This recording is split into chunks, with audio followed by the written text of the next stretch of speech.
As India gets 5G ready, what are the trends that are emerging in this space? Which sectors will benefit? What kind of challenges will companies face? Remember, India has been saying it doesn't want to miss the 5G buzz. Here's a detailed report by my colleague, Sumit.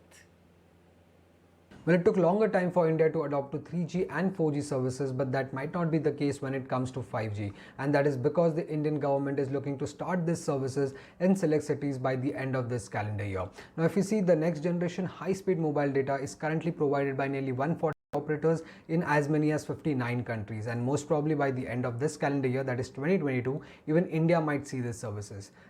Now, the government is also looking to auction the required spectrum to start this 5G services in the first half of calendar year 2022. Now, though market experts remain doubtful on the timing of the launch, let's try and understand which companies would actually benefit from the initial launch of 5G. Now, other than the fact that the telcos would benefit because that opens up more revenue opportunities for them, there are many other companies like the IT companies, that is Tech Mahindra and TCS, which provide tech-related solution to telecom companies. Other than that, there is Cyient, which is another IT company which specifically helps telecom companies in fiber deployment, along with tech solutions equipment, that is upgraded equipment, and fiber is also one of the most important component when it comes to 5G services. Thus, equipment makers like Tejas, ITI and Dixon Tech, and fiber manufacturers like SterliteTech, HFCL and Finolex Cable will also benefit from the advent of 5G. Now, these equipments and fibers also need to be deployed, plus to transmit signal one needs tower, and for 5G a lot of tower, both small and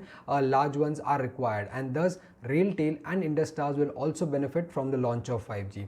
Lastly, all towers require generators. With new towers coming in, the demand for generators are also expected to go up, and thus Cummins India will also benefit because they make such kind of generators. Now, 5G adoption will certainly benefit a lot of companies and could bring changes to possibly every sector, right from autos to healthcare. But it all depends on how fast the rollout is and how quickly the adoption is in the country.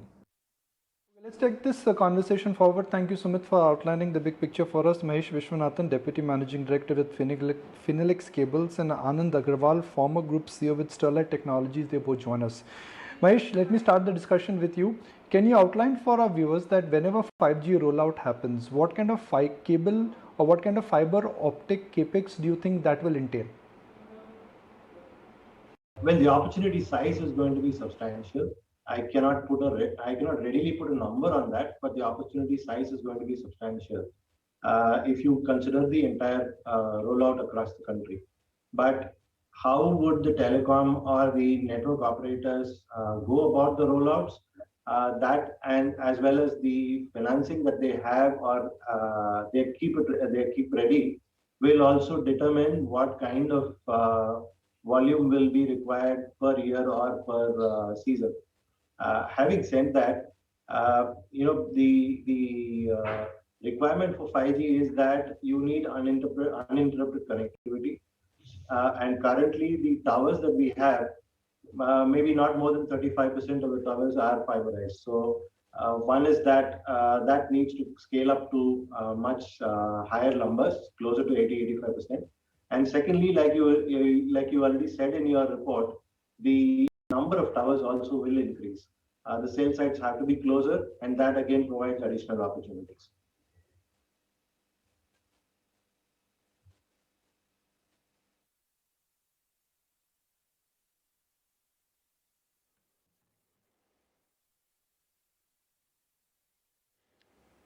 Okay, so Dr. Agarwal, if I can now come to you, let's stay away from the debate on whether India is 5G ready, how far it is, and where it is vis-a-vis Russia or Korea, South Korea, etc. What are you seeing take place on ground when it comes to order books, when it comes to companies getting EV ready, but devices staying connected with each other? Clearly, as Sumit mentioned in the earlier report, globally the ecosystem is getting fully ready. So 5G is about much beyond just increased speed. It is real time, much lesser response time. It is processing happening at the edge. So a full ecosystem with individual enterprises and governments are getting ready at different parts in the world. India has done great, I think, over the last year or so with several policy steps related to the health of the telcos, related to the PLI scheme that recently got introduced, whether for mobile devices or for radio equipment manufacturing, as well as the new semiconductor policy. So I think the ecosystem is fully getting ready from an application end, from the device end, as well as from the infrastructure end. I can clearly vouch for the fact that India is much more ready now for 5G than it was earlier, maybe for 3G or 4G, with a full network ecosystem also getting fully configured, because 5G is very open source. It's a disaggregated infrastructure. So many more newer companies are coming up, which are offering both hardware and software solutions, which can be deployed in the country. And the PLI schemes, etc., clearly help in that direction.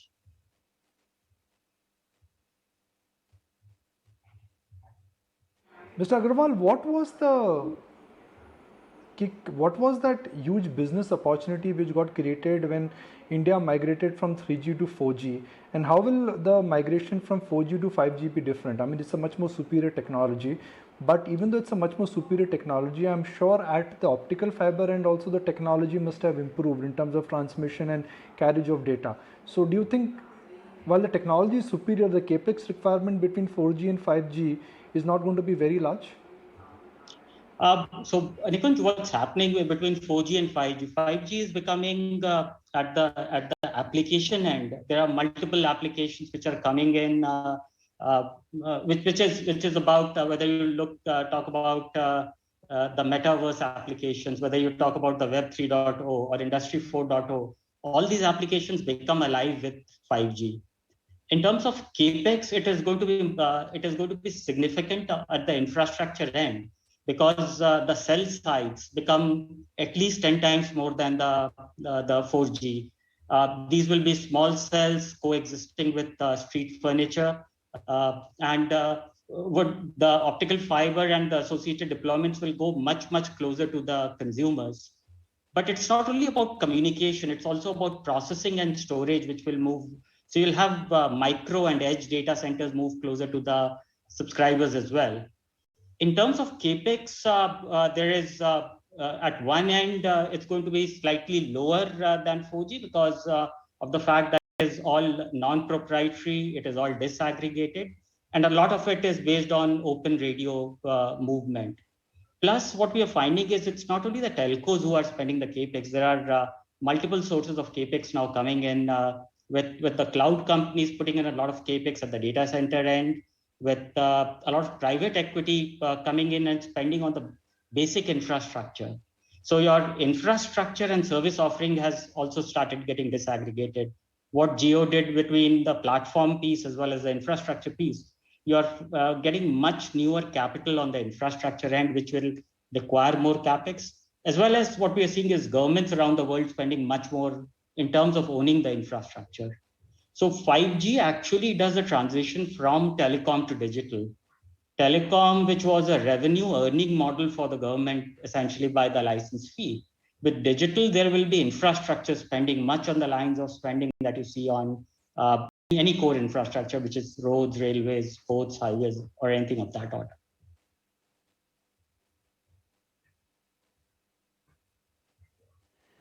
Mr. Viswanathan, what about the new way for manufacturing? How 5G can change manufacturing? Is that something you're seeing industry being ready for? You know, what we call as the new industrial revolution 4.0, where 5G can play a big role? Is that for me or Mahesh? So Mahesh. Sorry, okay, go ahead, Mahesh. No, you went. Good. Yeah.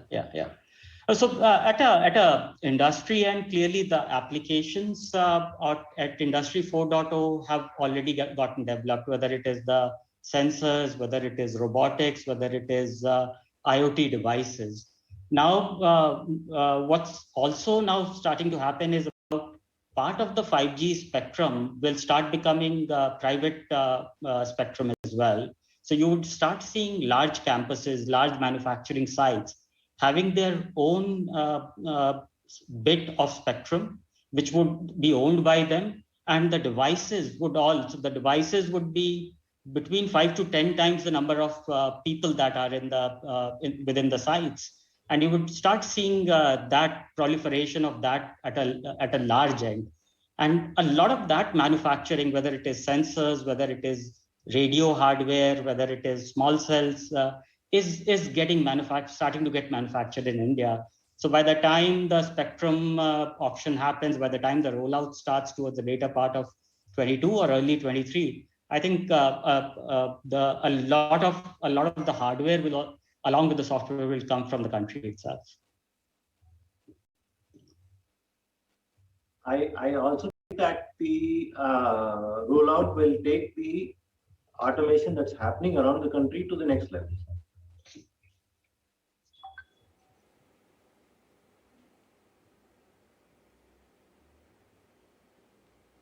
Okay, we are of course waiting for all of that, and what's also very interesting, of course, is Mahesh, that we've already started to see the consumer durables, for example, talk about the 5G goods, right? Where our fridges can talk to our TVs, etc.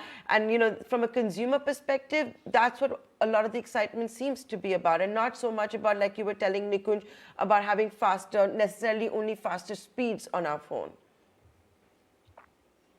Yeah, it's more about interoperability. It is more about ease of operations. It's more about convenience at a layperson's level.